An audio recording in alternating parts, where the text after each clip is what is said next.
Now my distinct pleasure to welcome Shannon Griffin, selected as the class of 2016 senior speaker.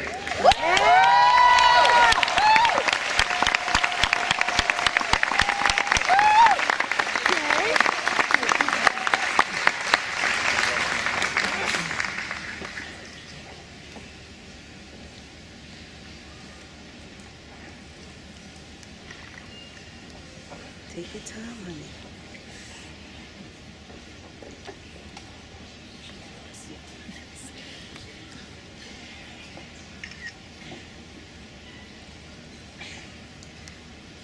Thank you all for gathering today to celebrate the accomplishments of the class of 2016. I'm so grateful to stand here and to be a part of a truly amazing class full of individuals who pursue everything with passion and support one another. The love that permeates this class is truly transformative. It makes you want to become a better person. With that being said, I would like to remember our beloved classmates, James and Troy, whose untimely deaths prevent them from being physically present with us today, but whose love continues to touch us all. What does 4 years at Bates entail? All the hiking your heart desires, friendships, mentors, an endless winter, emails about how to walk like a penguin in order to avoid falling on ice, being stampeded by middle schoolers rushing for the frozen yogurt machine, getting dressed the morning after a night out and realizing that you have someone else's bean boots and winter coat, being scolded by your mother for purchasing $115 worth of mozzarella sticks from the den. Most importantly, 4 years at Bates entails a special process of learning yourself and the world around you. Bates has allowed me to develop the courage to ask questions, to continuously engage with the unfamiliar, the uncomfortable, and to challenge my convictions. You may be thinking, well, yeah, that's the purpose of an education. Yes, questioning is the key to learning and quenching your curiosity, but along the way, we tend to forget that the questions are just as important as the answers that we obtain from them. When I was young, I incessantly asked questions like any other kid. Why can't I ride the dog's back? Can a girl become president? And if Pokemon were real, which genius and family would they belong to? But early on in the education system, the magic of asking questions was lost for me. I stopped asking questions out of fear of being perceived as incompetent. And let me tell you, it had terrible consequences, such as me confusing Nair hair remover for body lotion because I was too stubborn to ask. That day, I lost every piece of hair on my body. You would think that not having eyebrows would have compelled me to start asking questions again. Only Bates was transformative enough to restore my desire to question. So you may be wondering, what was the first question that I asked as a Batesy? Well, it was, oh my God, am I going to die? That question was directed towards my ASOP leader as I struggled to learn to surf and catch a wave at Popham Beach. And it was also the second question I asked as wild turkeys descended on our tents during the night. Bates talks a lot about the transformative power of our differences, and I have to agree that our learning is a function of the characteristics of our community more than anything else. I have never met a community that is so loving and inspiring. Curiosity is innate in all of us, but it is the support of the community that ignites the courage in us to believe in, feel, and see our potential, and to dare to pursue it. A Bates education is full of radical self-love. We have not been primed to readily accept answers or to seek the readily available ones. Together, we harness the power of questions. We ask questions that lead to creative problem solving. We ask questions that shift perspectives, create conversation, build leadership, establish empathy, and catalyze action. We all have the things that Bates has offered us alone, but these are the experiences that we share. As my time at Bates progressed, my questions stopped revolving around my fragile mortality and truly started to allow me to pursue a meaningful life. I have this theory that when a fellow Batesy or a professor asks, "How are you doing?" what they really mean is, "Who is it that you wish to be?" And when they ask, "What are you up to today?" what they really mean is, "What do you wish to achieve in this life?" because every interaction I've had here, whether it's a meal in Commons, attending office hours, or being huddled around a group project in LAD, you have all demonstrated the bravery to take an honest, gentle look at yourself and to wholeheartedly pursue your passion. When I finally allowed this characteristic at the core of our vibrant community to galvanize me to do the same, I was liberated.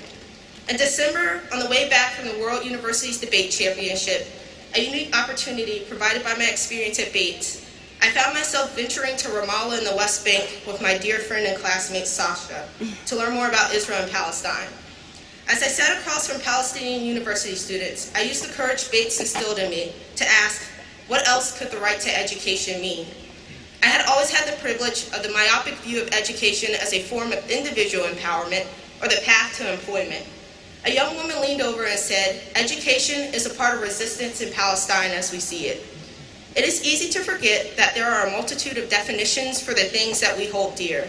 By asking questions, I learned that education is resistance to injustice, education is hope. And as I stood crammed in the turnstiles at the checkpoint, leading from the West Bank back to Jerusalem, my heart and mind both heavy, I realized that I could never, ever go back to not questioning. Because it is the questions that we ask that give us purpose and facilitate our efforts. It is the questions that we ask that remind us there is still good that needs to be done in the world. So as we receive our degrees today, we must keep in mind the responsibility and hopes that come with it. Today, whether we are first generation, the children of immigrants from Maine or other locations, not only have we been uplifted, but the communities that we are a part of. Our general education has always provided us with the questions and assessed us based on our solutions. We've been trained to be efficient problem solvers. But Bates is a form of higher education that breaks that mold. Few institutions dare us to ask the right or difficult questions, the one that may seem like a lifetime of struggle.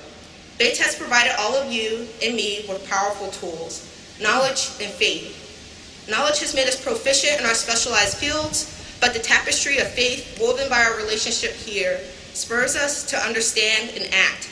We are faithful that if we venture outside of our comfort zones, we will learn and grow. We have been equipped with a delicate balance of inquiry and advocacy. Through inquiry, we seek to listen and understand the truth of others. The main objective is not necessarily answers, but to ask good questions and truly listen in order to create an environment of empowerment and new awareness. There's a common occurrence in our classes where professors pose questions that spur us to gaze into the deep crevices of our capabilities and fears. In a history seminar, Professor Hilmar Jensen once asked, would you, as a Northern college student, travel to the South during the Freedom Summer of '64? Our class left that evening pondering what would we do for others? Would we be brave enough to speak up in the face of injustice? Congressman John Lewis, an American hero and civil rights leader, is here today as I continue to reflect on that question. That is the power and magnitude of a Bates education. The poet and novelist Rainier Maria Rilke once said, be patient towards all that is unsolved in your heart and try to love the questions themselves. Live the questions now. Perhaps you will then gradually, without noticing it, live along some distant day into the answer. Don't worry, we can still be courageous and direct our efforts with these questions, even when it's difficult to find an answer. That's because Bates has given us faith. When we lost our classmates, we held each other, unable to fathom why. When we found a question we were passionate about, we were given a whole semester or a year for you overachievers to explore it while writing thesis. Were any of our theses correct?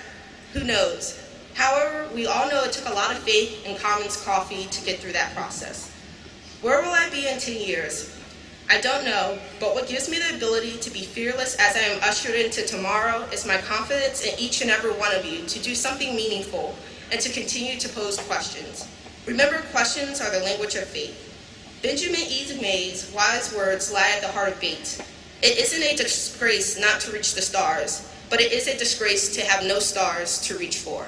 Class of 2016, let the questions be your stars. Thank you, Bates, for a wholesome education where we do not fear tomorrow or our greatness, but strive to delve into it with heartfelt participation. Congratulations.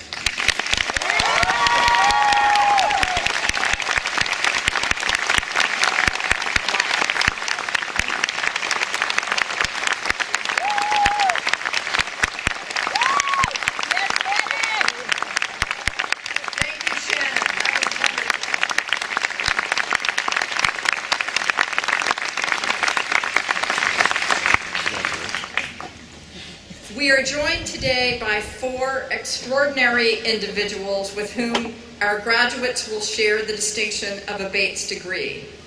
I invite Matthew Auer, our Vice President for Academic Affairs and Dean of the Faculty, to join me for the presentation of the honorands.